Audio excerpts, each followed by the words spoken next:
Hey, yo, what's up, man? It's your boy. We back again. CD-ROM, Watch Your Narrative. We're gonna jump right into game two, guys. If you were here for game one, we were able to see Team Kansas versus Team UNC. Now we're going to see Team UNC versus Texas. Owen, 3 points.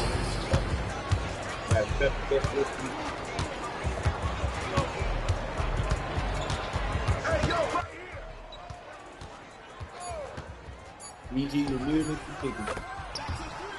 Hey, can you turn it down just a tad more? There we go. There we go. Background. Yeah. Wow, we jumping in and they're already down 10. This is a tough night. Yeah. Yeah. In the back door again. Yeah. Very That's tough night. the Twiz special. Back door. Oh yeah. I like the jerseys and stuff. I like this idea. I think we did this one season with MMA. I think we did NBA teams though. Mm-hmm. But I kind of, I kind of like the creativity of being able to make your own team names. But the way you guys have done this is pretty nice. Yeah, I mean, especially if you do it right, if you put the time in, the effort. These guys have put time and effort in each of these jerseys. They did a great job. Yeah, this is nice. So I know that's tough. I wish he would have pulled right after. Um, so I think I know the roster for because we were actually going to scrimmage. My team was going to scrimmage Team Texas tonight, but a couple of my guys' availability, um, they weren't available. Okay. But so I know their roster. So obviously, like this is my first game seeing Team Texas play. Um, I'm sure, Chris being center, he gets a lot of touches. Terrence gets a lot of touches. But what are their focal points? What does this team do? What's their identity? I think that, as you can see right there, great defensive stop. Got straight into the score there. I think that, as you mentioned, Chris is averaging 17 and 13, shooting a very high clip, shooting like 80% from three, Mm, 70% from the field. wow. Legendary rebounding right now. So I mean, one of the, as always, one of the premier bigs in this league. And then we only saw one game of Terrence. Terrence was not there for game. Now going into the post and kicked out for three. Austin may have to just let that go one-on-one there. Trust your defender there. But Terrence missed game one. That was also the game they lost. They lost the game that he played as well. But yet and still, Terrence did have 20 points that game. Oh, they missed the open man. Oh man. It's once again, spacing is still not great. We're not even going to push shot up. Maybe stop the fast break there. So Yeah. JP 1 for 5. Lion 1 for 4. Oof.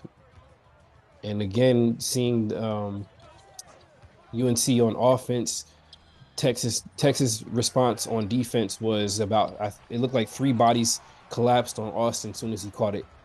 Yeah. Great rebound. Great shot.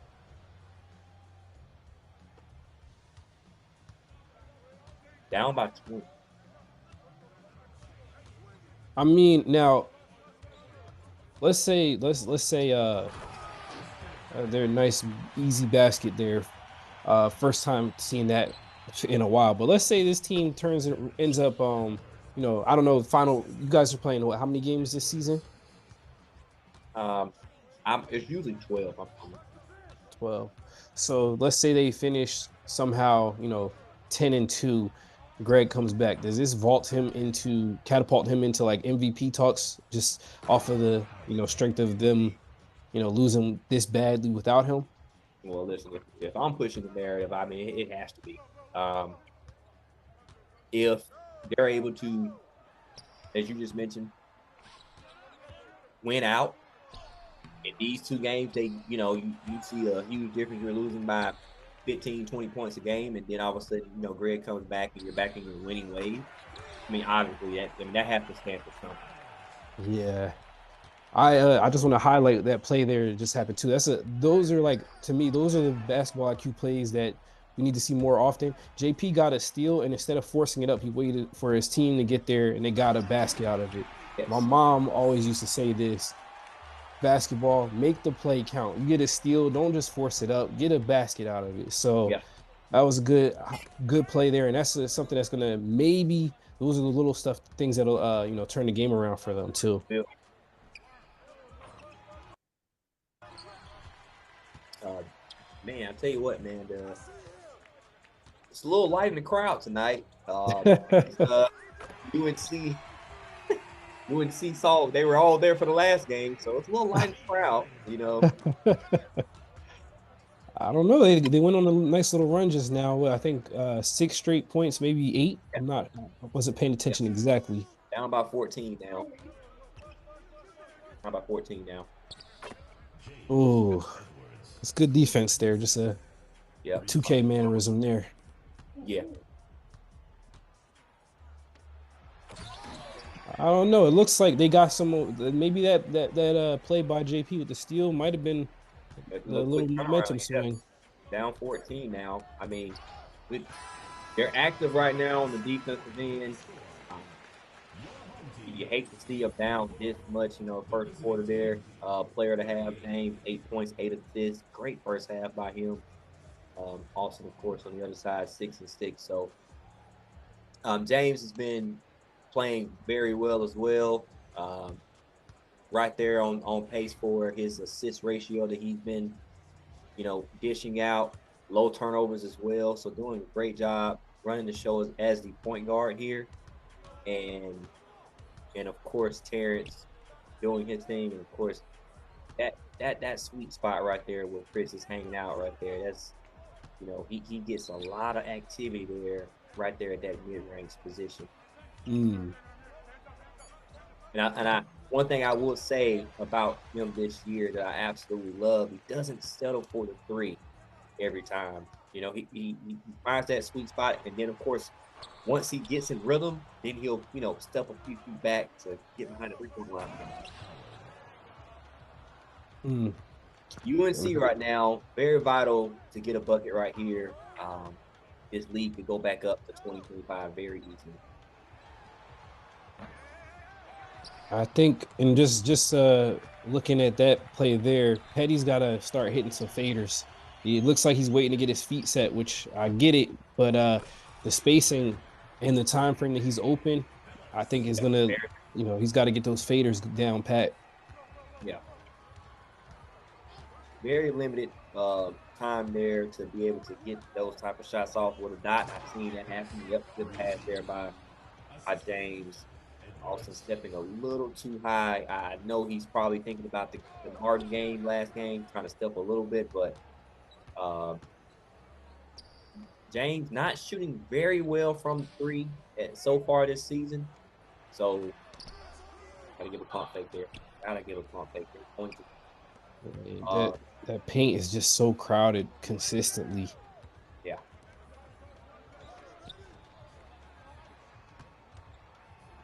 I said it last episode, most people they don't know how to play with a non-shooting big. And like right now, what I would like if from Petty's perspective, you really want to operate from the hash, not the middle of the court.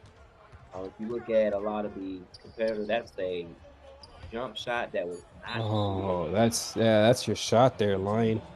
Let it fly. Yeah, and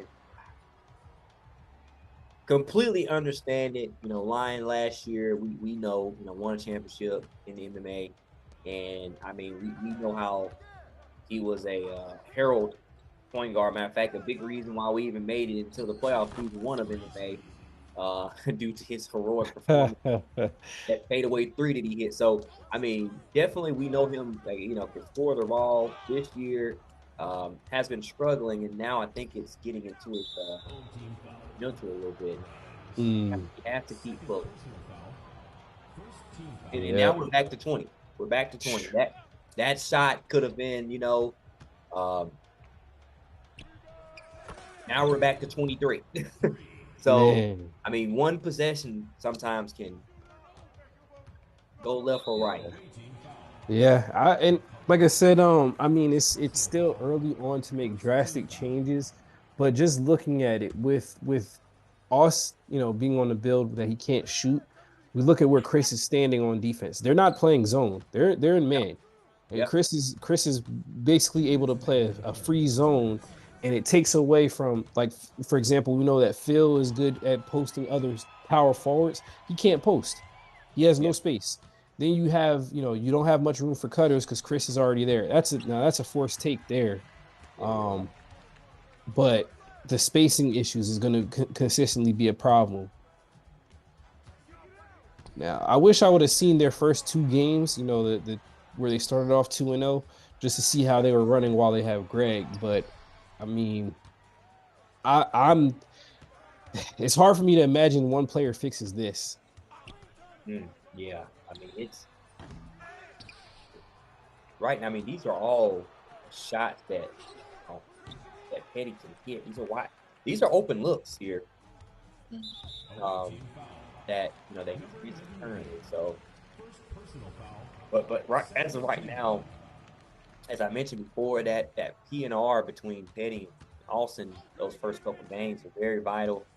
Um, Austin dominating the paint, getting offensive boards. Right now, I knew this game, with Chris having the rebound that he has on his field, he wasn't going to dominate the paint as he normally would the other big. But I would have expected definitely in the Kansas game to shot being by Chris, 14 to 16 currently right now, and we're in the third quarter. Mhm. Now, I also got to wonder too. I guess I'll use the term that Back the out. scouting reports have caught up, but I wonder how much the patch made a difference too, because they kind of nerfed some of the bigs, or not just bigs, but anybody just being able to go into the paint and just press square. So like you saw the possession, maybe a couple possessions ago, Austin had Chris under the basket. Chris kept his hands up, and it caused Austin miss a shot. Yeah, So, that might have gone into effect too, after those first two games. yeah. I'm just, well, this is the importance of, you know, I, I don't know how the scheduling worked. I know Greg was out, of course.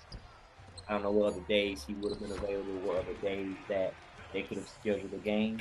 But I think this is going to be something going forward that I'm sure Austin will think about when scheduling the game and a player of that magnitude is out. Yeah, absolutely, absolutely. Now on the other side, I mean, Texas, now their offense does not look quite as crisp as Kansas. Yeah, Um, but they've had, they seem to have some good moments of ball movement. Their spacing also is up there. Is pretty has been pretty good. Looks like they have 1 through 5 all capable shooters. yep, So it kind of it opens up so much when you got 1 through 5 that everyone has to step to someone. So even like Chris spotted up at the 3 line or even the foul line, Oss has to step, and then they get cutters behind that or some kind of action off ball, and leads to buckets. yeah, And then you got something like this, even yep, this, because of Chris's shooting ability. That was a great take by James. yep, Oss is just a second late because he has to respect Chris's ability to shoot. yeah, yeah. That's a good pass there. That's making the right read. But I think that when you have a team like this, there's specifically, you know, one way that you have to play. Number one, I feel that if you're going to have a big that can't shoot, then you have to be a little bit more of a dominant offensive interior build just to be a threat. Unless your point guard is just,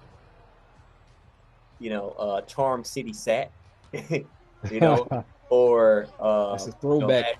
yeah, throwback, yeah, or or you weren't there last season, but a Raptor is a Dejounte, like you have to have that type of point guard there. And Petty, he was one of my top point guards, before the season. Um, just right now, just at least he's shooting well first two games. I mean, he's averaging, he's shooting a great percentage, should I say? Of course, last game struggling and looks like much of the same this game as well. Mm. I'd be interested to see like I said, I want to see what kind of identity UNC has.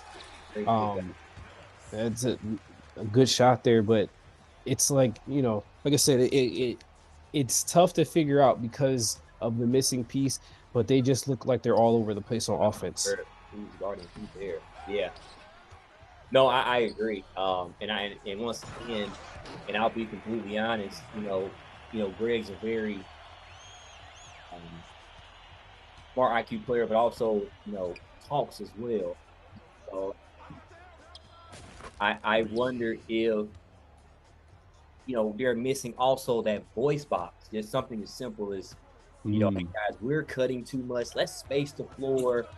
Um, Greg's one of those guys, very competitive, hates losing as well. So, I don't know what the conversation is like, amongst the team with everyone else, but I'm sure they would yeah, have made some adjustments that we're not yeah. seeing at this particular moment. And that's the other thing. So, we were able to do the commentary for UNC's first game tonight. And Thank being that it was through I want to say Austin's stream, we can hear his voice.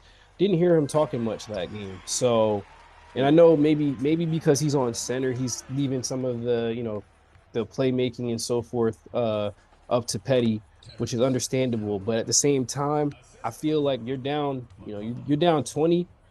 I want to hear something from my captain telling me, like, listen, we got to change something. We got to do this. We need to do that. Make some kind of adjustment. Um, you know, the team is too good. Like on paper, that team is too good to lose, in my opinion, two games back to back by 20, just on paper. Right. Um, Completely so you agree. gotta, you gotta make some kind of adjustment there.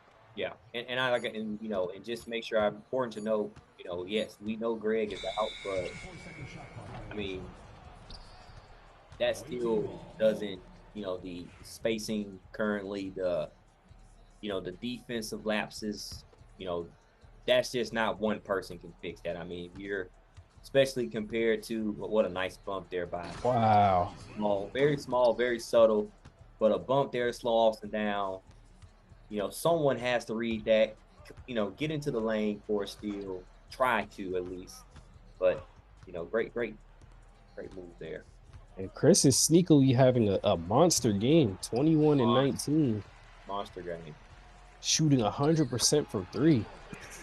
Yeah, he's continuing that shooting streak, as I mentioned before, shooting 80% from three and for the season. And actually, it's not like he's taking, one or two shots. We're talking about a guy who's, taking maybe three or four threes a game. So, um, and as I mentioned to you before, started the game shooting the mid and then slowly started to kind of creep back to the 3-point line. Yeah, yeah, he did. I don't know. You might have to the league. Your league might have to look into him. And investigate for a Zen or something with that kind of shoot. Zen 80%. activity. Yeah, Zen that's activity. that's impressive. Oh, pass it a little too early. Yeah, see, yeah, James probably should have allowed him to go a little bit further down the court. Uh, could have possibly sunk in someone else from the 3-point line as well. So either way, we weren't going to win that jump ball. Yeah.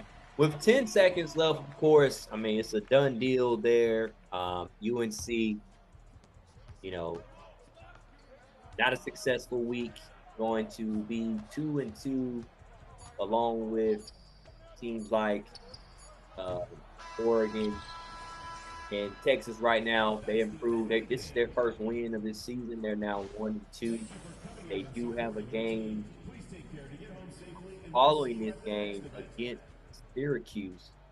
Now, watch your narrative will not be commentate. Watch your narrative once again will not be commentate. Oh man, that's tough. Just looking at the box score there, Yeah, the 9 for 18 from JP. While he shot 50%, it took him, 18 shots for 20 points, and right. that's your leading scorer. Um, and then the next highest, is Line, who shot under 50%. It just looks like I don't know. Like they've got to figure something out as far as spacing, touches. Phil getting 4 shots a game. That's not helping. It doesn't give him much room to help the team offensively. Yeah, Um, it just I'm just listing the papers. I mean the players on paper, they have a good roster and they just got to work it out. But it's early in the season. Teams get to figure things out, make adjustments. But this is one of those things. Looking at that team, they got to make an adjustment pretty quick because 2 back-to-back blowouts is tough, yeah. and So, you know that hurts chemistry and morale at times too. yeah, and important to note, make sure I mention this as well. Texas did do a lineup change from week one, which you know, which I knew was coming. I kind of mentioned the last pod that I felt like that was going to be a needed change.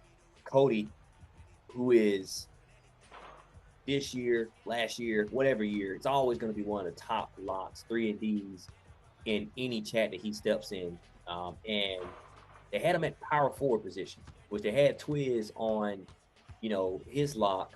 But I feel like you're taking away, one of Cody's strong suits and had him on the power forward, which, I mean, of course, him and Twiz respectfully still doing a decent job. But to me, especially once I saw the build that Cody had as well, especially with those plus fives, I mean, yeah, to me, I'm interested to see can they carry this on with Syracuse. With Syracuse played an excellent game against Oregon earlier today. I mean, they blew them out, pretty good. So, I mean, this game is going to have some big implications, and I'll make sure I mention before we take it home here that there's there's big implications for every team involved here, win or loss this particular week, because sources tell me, as I mentioned before and probably last episode, that we do have a player returning from injury, Josh. That is, of course, schedule has changed, and I mean there is plenty of teams that will buy for his services. I mean, you look at UNC, especially after what happened tonight. What if, man, I don't want to put anything out there in the air, but with a Josh on your team, if Greg is out, I mean, how do you, what do you, I don't know how much you've seen Josh, but just even thinking about previous seasons and IQ, what do you feel happens if they have a Josh on that team and Greg is out?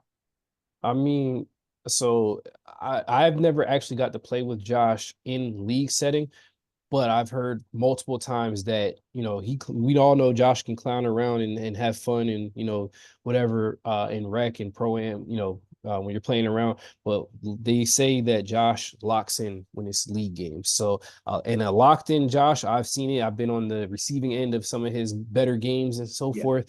same. Uh, he can get buckets. He can facilitate.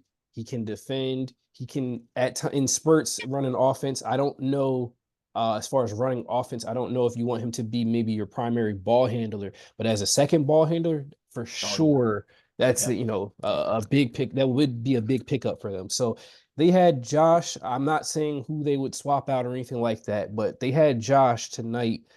I can't see that just on paper. I don't see them losing by 20. There's no way. Yeah. And they were lacking some offense. Now again, that doesn't solve the spacing issue. It doesn't solve the cuts. But if Josh is able to find his shot and get just get some kind of rhythm, then he draws attention and maybe that frees up us. Maybe they start to pull to Josh. Let's say he does a driving kick to us, then you get some easy buckets for Austin. Next thing you know, defense has to shift to Austin, and now everybody else is going. So just Yeah. having Josh on the court could make a huge difference. you And know, flexibility with the Bills as well. Just to kind of let you know he has a shooting guard, which he calls Kobe, of course, and he kind of does play like him. He has a small forward, Kawhi, that kind of does the same thing, lock up, and then has a center as well. So mm, yeah, so just a lot of flexibility mm. that as well. So I mean, it's going to be interesting to see at the end of the night, maybe what happens end of night, maybe tomorrow morning. Pretty sure he's gonna get some feelers out there because UNC didn't perform great, and then also too, Oregon did not perform great as well. I personally think that Kansas blew the game against Oregon, and they very well could have lost both of those games this week as well. Which then Bryant, we know Bryant's relationship with Josh. They have I mean, they're like a brother, brothers that I don't know, big brother, little brother. I don't know. They go back and forth, but they still play with each other. So they still have history with each other as well. So don't know who Josh will replace on that team as well. But I know the sources are telling me the conversations are being had. And also then you got Syracuse is about to play tonight as well. Josh could also fit well with anyone on that team as well. And Ajante having another high IQ player on that team, I'm sure he would. Depending on how this game goes against Texas, we will see. But sources are telling me that there are conversations that are being had. Speaking of conversations, so before we wrap up, um, there's going to be people that are going to hear this pod and they're going to be like, oh my goodness, say it in BG. I can't believe it. But look, there will be a pod coming soon near to you, very, very soon. BG will be making an appearance on Truth by Rome. We'll definitely have some conversations around, as we always do, the narratives, whether it's narratives around the name himself, BG, maybe clearing up some things some misrepresentations of things that have been said or and I always say people speak louder when they're not in the chat, and but definitely look forward to a future episode with UBG, and we are still on for that. I'm speaking ahead of time here. Absolutely, absolutely. Yeah. Absolutely. Some Hey, things need to be cleared up. So yeah. So hey, so guys, tune in for and look out for that episode. But once again, man, hey, I appreciate you being on. And if there's one other thing I can say, if me and you can put things behind us, put things to the side, and do this thing together, like I'm hoping that we can close, or open some doors, recreate some bridges that need to be recreated very soon. yeah, man. And I guess I can the best way I can the best way I can sum it up. There's a quote from a movie, and some of your listeners may be too young to remember the movie, but to me it's a classic. And there's a certain I guess I'll say a certain boxer that at the end of the movie he says, you were hating me and I was hating you. And then Yep. but he said, Yeah. if I can change and you can change, everybody can change. Everyone. Hey, hey, great movie. Very classic. Classic. And you're right. There's a Martin that's going to hear this and be like, hey, what are they talking about?